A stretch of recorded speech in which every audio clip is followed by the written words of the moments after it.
Pessoal, tudo bem? Graças a paz. Passando aqui, essa semana, esses dias atrás, aí eu fui dar uma aula, estava dando uma aula sobre liderança.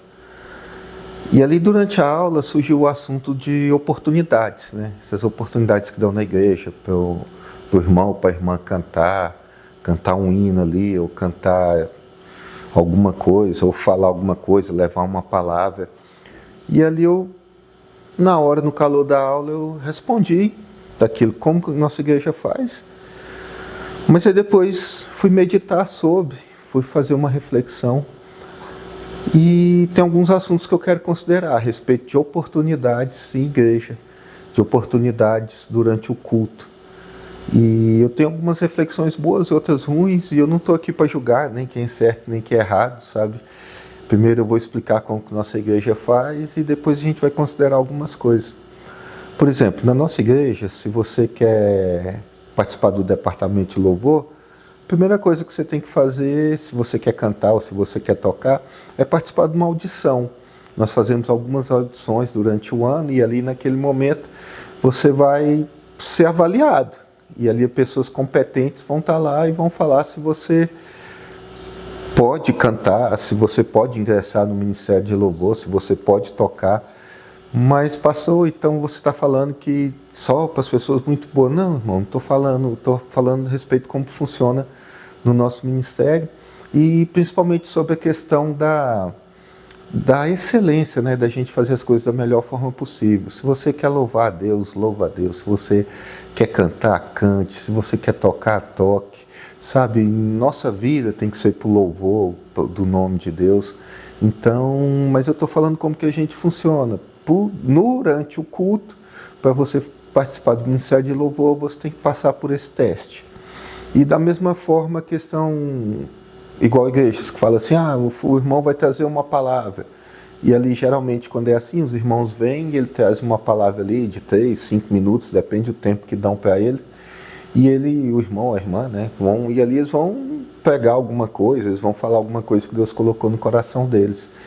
E na nossa igreja não temos essas oportunidades, né? Nós temos o louvor, nós temos o momento de aviso, nós temos dízimos e ofertas, nós temos o momento de oração e nós temos o momento da palavra. A gente não abre essas oportunidades. E eu fui refletir, né? Eu falei, mas será que é bom? Será que é ruim? Então aí eu comecei a pensar, de um certo modo, por exemplo, se eu tenho pessoas que às vezes precisam ser testadas para trazer uma palavra à frente, para ver como elas se comportam diante do público, para ver se elas estão lá numa igreja, se elas não vão ficar nervosas e tal, é muito legal ter essas oportunidades. Da mesma forma de cantar, tem gente que não gosta de cantar num ministério de louvor, ela gosta de cantar ali solo e tal. Talvez seja importante essas oportunidades também. Mas, do modo geral, não é isso que eu vejo. Do modo geral, o que eu vejo são tão somente um tempo ali para alimentar ego de pessoas que às vezes não têm um chamado para aquilo. É um tempo de repente, você deixar aquelas pessoas estar falar ali de coisas que ela vai falar, ela vai se esforçar, ela vai fazer o melhor, mas mesmo assim não é o dom, não é o chamado dela. E quando eu dou oportunidade a essas pessoas, eu fui refletir, né? Igual eu tô falando, eu fui refletir sobre o assunto. E aí eu começo a pensar, falo, puxa vida, mas será que eu não estou tão somente alimentando o ego dela? Será que ela não está vindo aqui na frente achando que está bom? E não está bom, por exemplo, eu já participei de igrejas que dão oportunidade, e às vezes vai a irmã fulana lá, vai cantar. E aí, se aquela irmã ela não canta bem, aí o pessoal começa a olhar um para o outro, alguns fazem crítica velada ali, meio na hora do culto. E será que, de repente, se alguém falasse, irmã, a senhora não tem o dom para isso? Ou da mesma forma, alguém que vai trazer uma palavra e, de repente, traz alguma palavra até diferente daquilo que Deus colocou no coração do pastor da igreja, da forma que aquela igreja enxerga a palavra de Deus, da forma que aquela igreja tem por visão ali ministerial.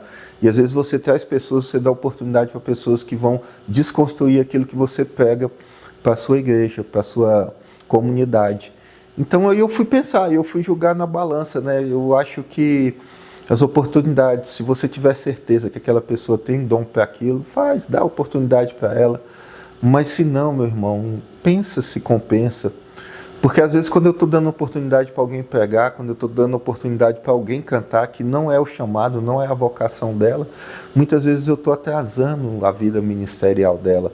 Porque às vezes ela podia ser uma excelente pessoa para aconselhar, ela podia ser uma excelente pessoa para servir, ela podia ser uma excelente pessoa para abençoar a obra, ela podia ser uma excelente pessoa para fazer qualquer outra parte na obra de Deus, mas ela está ali achando que quer pregar, que quer cantar, e não é o chamado.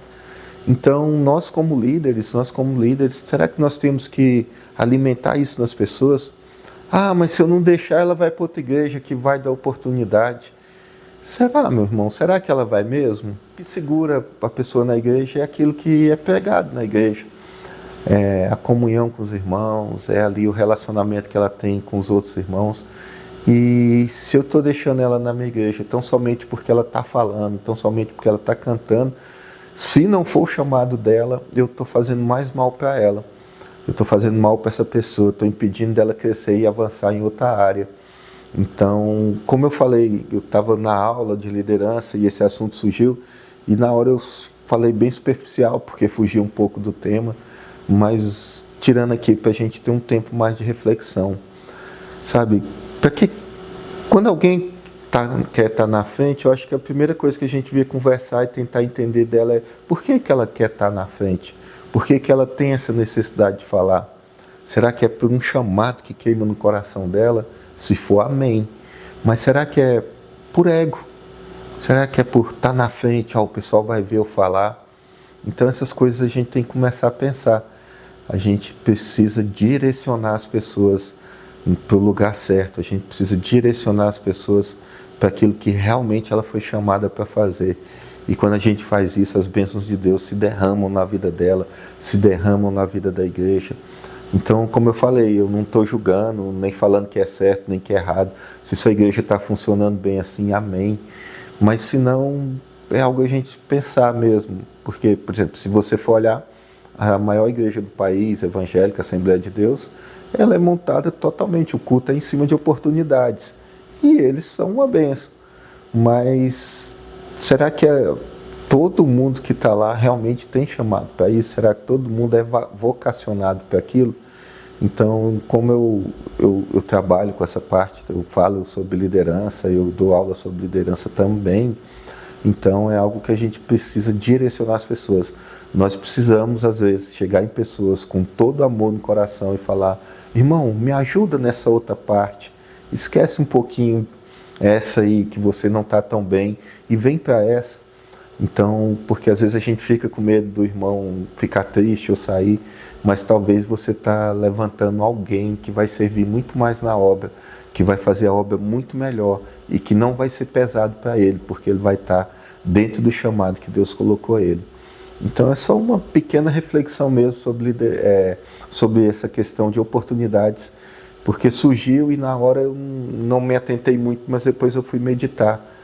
Realmente, irmãos, a gente precisa direcionar as pessoas, colocar ela no caminho certo, colocar ela na vocação que ela tem.